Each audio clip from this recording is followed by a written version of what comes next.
I wanted to just go the next few minutes to kind of give a more perhaps theoretical basis of why free trade is extremely important when it comes to protecting the environment. And I'm kind of basing this on something called the Market Environmentalism Declaration that a friend of mine and I, we co-authored last year, and to which a little more than people from over 130 organizations from around the world and all continents signed up and supported. So kind of just going through the arguments of that and trying to show how free trade fits into that picture.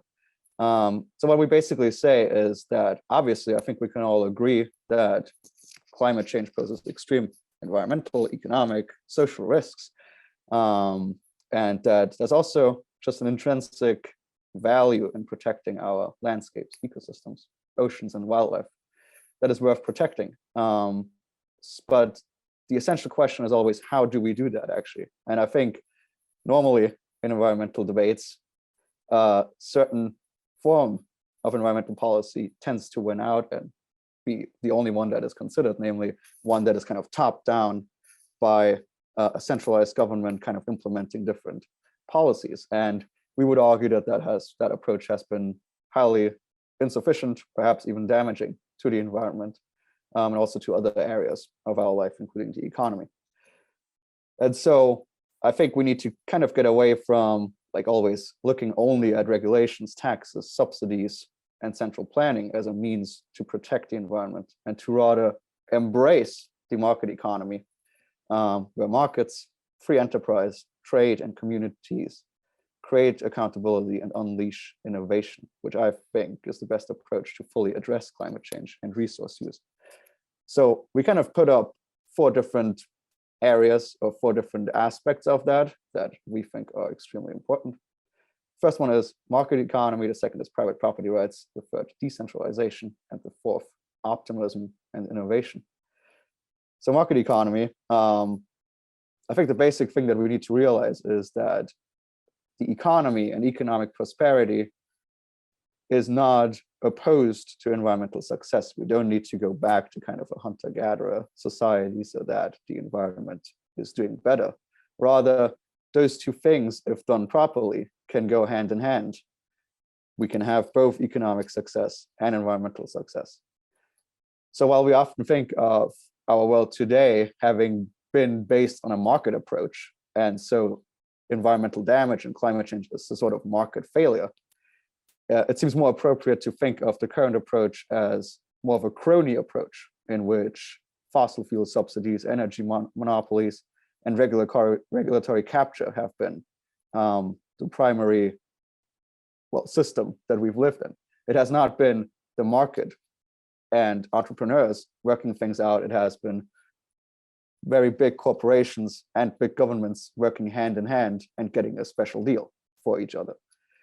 Rather, if we kind of let the market if we leave it a little more room, we would argue the environment would do better as well, because as statistics show, the freer an economy is, the better its environmental outcomes are. So if you, for instance, compare on the one hand, the Environmental Performance Index from Yale University, which measures on different areas how healthy an environment in a country is. If you measure that with the Heritage Foundation's Index of Economic Freedom, which measures how free an economy is, there's a very clear sign, which is the environment does better where there's more economic freedom. And where there's more economic freedom, there's also more economic growth. That goes hand in hand with something called the environmental Kuznets curve, which shows that as economies grow richer, they at some point there will be kind of a tipping point in which they will become so efficient and environmentally conscious that economic growth and pollution are gradually decoupled, as we have seen also in Western countries in many ways over the last decades. Only the market economy's dynamic nature incentivizes the entrepreneur to do more with less. That is all the whole thing of, let's say, the profit motive is that you do more with less. You create more profit by using less resources. And the market economy, by opening up possibilities, creates innovations that limit our ecological footprint. And free trade is crucial in that for both innovation and cooperation between people around the world, so that we can all jointly tackle environmental challenges. The second point, private property rights, is obviously the basis of it all. That has to be the basis of when we think of free trade and the environment, is private property rights. As Aristotle already said 2,500 years or whatever years ago, that which no one owns, no one cares for. And to take the other way around, that which someone owns, this person will also care for. Private property rights provide incentives for both environmental sustainability and accountability, because ownership makes us more accountable. It makes us become stewards in a best case scenario, and makes us responsible. We want to have that property still being able to use it in the long-term future. We don't want to use it up immediately. And private property rights, when we talk about free trade, is needed to even trade resources that wouldn't be free trade if there wasn't private property. And it allows, in that sense, markets to reallocate natural resources for conservation purposes. So one thing, in that sense, what I mean with that, like free trade, that can be across borders, but also within. You can see, for instance, land being bought by environmental stewards, by people that care for the environment. They can buy land so that it can be preserved, as trusts, for instance, do, land trusts. The third point, decentralization, is probably the least applicable for this specific purpose of free trade. I'm just going to quickly go through it, which is that many environmental challenges are actually communal in nature. We always think of environmental problems as being this kind of thing that can only be solved globally. And I think in that sense, it might still be interesting to discuss this point in the wake of COP. We always think of environmental problems having to be solved globally, but a lot of the things can actually be solved on the ground in local communities, because they are better placed than governments to manage their shared resources. So one great example of that, that's more of a conservation topic, but I think there are ways to think of that on the climate change side as well. It's the work of the economist Eleanor Ostrom, who's Nobel Prize economic laureate. And she, for instance, she always went to these different places, these different local communities, and she saw, hey, they can actually protect the environment as well. So let's take one example. She went to Switzerland, and she saw how land was owned not privately, not by the government. It was used by the local communities, but it was not overused. Why? Because these local communities found different mechanisms within their community to solve these issues. They did that on their own, bottom up, through a long history, and it was part of the tradition. It was part of that community's dealing with each other. And it worked fantastically well, and it does to this day, and in so many ways. And I think we can see a lot of the problems with climate change being able to be fixed on the local level. So I come originally, I now live in the US, but I'm originally from Germany, very close to the Alps. And I can see there, whenever I'm there, that in all of these places, in all of these mountain towns, let's say, you have all of these initiatives that come from the people on the ground. You have all these initiatives to protect the environment, to make it better for tourists to be environmentally conscious. And I think there's a lot of potential there that decentralizing power from government bureaucracies to local communities fosters in the end closer cooperation and a better resource management and more accountability. The fourth point is optimism and innovation.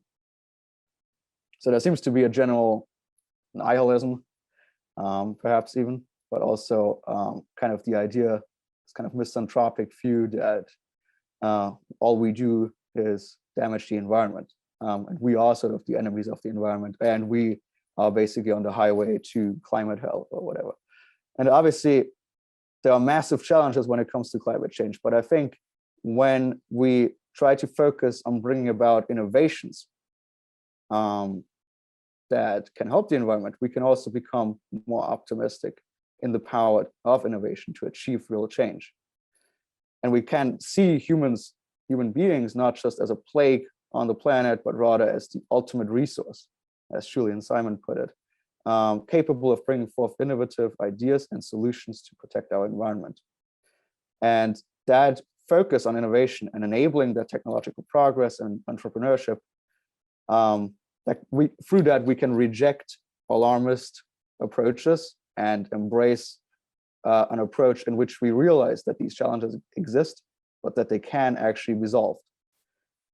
And I think free trade in specifically can be a great boon in that. And so that's kind of the second major part that I want to talk about, is the role of free trade. Free trade, by breaking down barriers, can enable entrepreneurs, businesses to trade across borders. That is not only economically beneficial, which I think is pretty clear, but it can also be beneficial for the environment.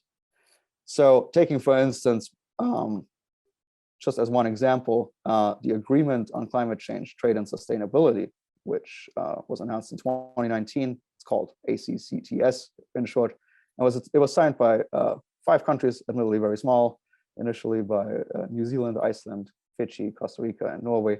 But I think it can show us how free trade could work when it comes to the environment, how clean free trade could work. There are 3 basic proposals in that agreement. The first one is the removal of tariffs and all kind of trade barriers when it comes to environmental goods and services. What are environmental goods and services? I think that's kind of the tricky issue here. But they used the definition by the Organization for Economic Cooperation and Development, which are activities which produce goods and services to measure, prevent, limit, minimize, or correct environmental damage to water, air, and soil, as well as problems related to waste, noise, and ecosystems.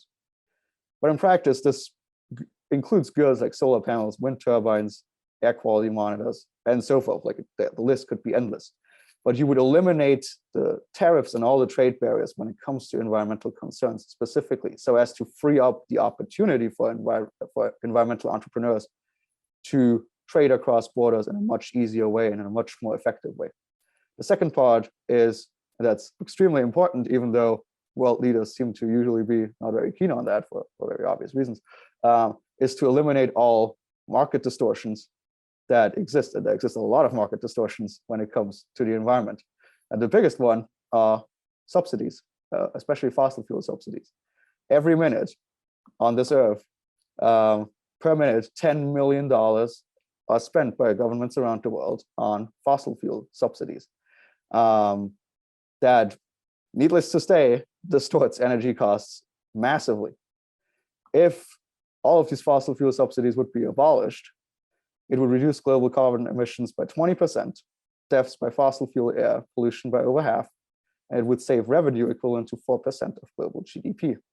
It seems to be a pretty obvious argument to say, if we really care about the environment, as all world leaders tend to say, then that should be number 1 on the list, is to, obviously in a cautious manner so that it doesn't have massive economic and cultural costs, but in a way it would be extremely important to minimize the impact of fossil fuel subsidies and, as far as possible, eliminate them as soon as possible. That is also part of the ACCTS agreement. The third goal of the agreement is the development of voluntary guidelines for eco-labeling programs and mechanisms, so that consumers have more information about the environmental cost of products, because there's a universal set of standards across borders. And that, I think, is also important. It kind of leads to an important point, which is that we should also perhaps put a little more trust in consumers themselves, because the environment is kind of a top concern for most people. It is, in most Western countries, especially among young people, the primary concern overall. And it has led a lot of consumers to change their behavior. And it has led, through that force from the consumer side, it has led big corporations and businesses to adopt more environmentally friendly behavior. And so having a kind of eco-labeling program that is very similar and universalized across borders could help in that endeavor. Those are kind of the things that, let's say, ACCTS is trying to do. But I think, again, it goes a long way to show that free trade can be a great benefit for the environment, because